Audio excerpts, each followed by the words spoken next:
Undang-Undang Nomor 23 Tahun 2014 tentang Urusan Pemerintahan.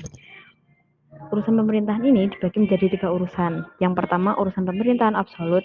Yang kedua, urusan pemerintahan konkueren. Yang ketiga, urusan pemerintahan umum. Urusan pemerintahan absolut yaitu urusan yang sepenuhnya menjadi kewenangan pemerintahan pusat.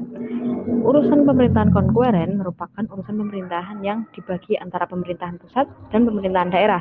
Sedangkan urusan pemerintahan umum yaitu urusan pemerintahan yang menjadi kewenangan presiden sebagai kepala pemerintahan. Urusan pemerintahan absolut terdiri dari 6 urusan.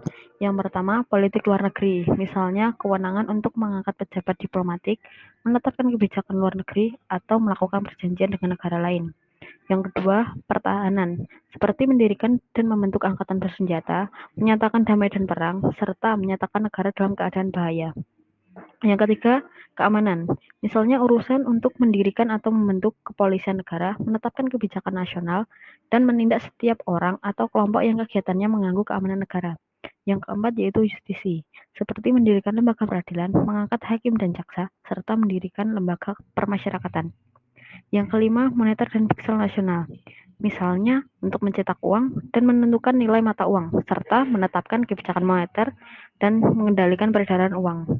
Yang keenam, agama, misalnya dalam menetapkan hari libur keagamaan yang berlaku nasional, memberikan pengakuan terhadap keberadaan suatu agama, dan menetapkan kebijakan dalam menyelenggarakan kehidupan beragama.